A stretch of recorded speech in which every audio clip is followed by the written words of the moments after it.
Well, Lee, what a coincidence. Newcastle beat Spurs yesterday, and our camera person just happened to be a Spurs fan. Keeps happening, that, doesn't it? You've done the impossible, son. You've got an interview with Damien Duff and an interview with Charles, have you? I mean, I don't know how we keep doing it. Duff, happy after the game, was he? Well, yeah, I mean, not as happy as he was when he was running around like a lunatic after he'd scored, but you know, by Duff's standards, he was. I think I seen him smile anyway. Yeah. And Charles, I mean, you know, Charles has never spoken to me since I gave his big pal John Allen Boom song 9 out of 10 against Liverpool. Don't remind him. So, but I mean, he's suddenly your best friend again. Well, yeah, I think I've noticed like since Joe Kinnear came in. I know he didn't play him originally. You think he preferred Duff, didn't he? He did. Zog was on the bench, but since he's been back in the team, I've just seen a completely different character in Zog. I think they speak to me. I don't know, like. He just seems to have maybe the whole sort of barrier that he was putting up doesn't seem to be there anymore. He's happy to do the media interviews, which he didn't want to do before. So, and he's playing quite well as well. So he seems to have thawed out a little bit. Yeah. I hope it doesn't upset him when he starts. Yeah. Well, I haven't spoken to Charles of being in an interview since Dublin when Graham Souness was manager. I don't know. Maybe it's the time I retired. Viduka, I mean, I didn't realise that Joe Kinnear had said on Thursday at one of his press conferences that he expected Viduka to retire. I mean, I imagine Viduka wasn't very happy about that. I think what he said that when he first arrived, the talk at the training ground was that he was retiring at the end of the season and going back to Australia. I know that there's certainly one team that was reportedly interested in, the team that hasn't even been put together yet, Melbourne Heat, in the A-League in Australia. Yes, right. And that kicks in 2010, I think. So. Right. Mind the way he played yesterday, till he made the goal, he should retire. He was terrible, wasn't he?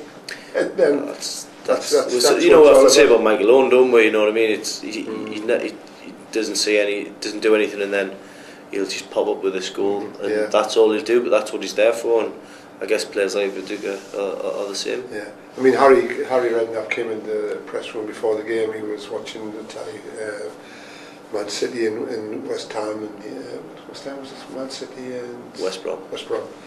Then I retired, and he was full of himself. And then, but by God, he was sick after the game, wasn't he? Wasn't but I mean, you know, after what happened against Stoke and all, Wigan, these late goals, you know, Newcastle I think deserved a late winner.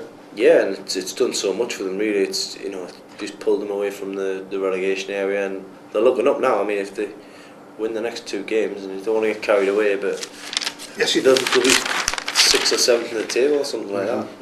Portsmouth's a team we keep looking at. God, they're terrible. I mean, you know, 9 points behind Arsenal now.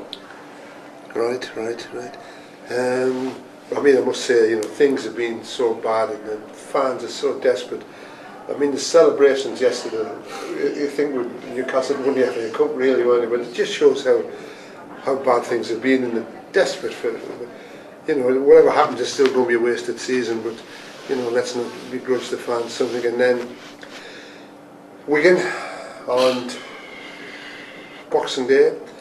I mean, as I said to Joe, the last parting shot to him yesterday, Wigan Boxing Day, we're always losing Boxing Day, and we're always going to lose at Wigan. He just said, well, thanks for that, and walked away. But I mean, it's a fact, isn't it? I mean, but yeah, I mean, Newcastle should beat Wigan. You know, the players they've got and all that, and that's without being respectful to Titus. I mean, I remember, I think it was my first away game covering.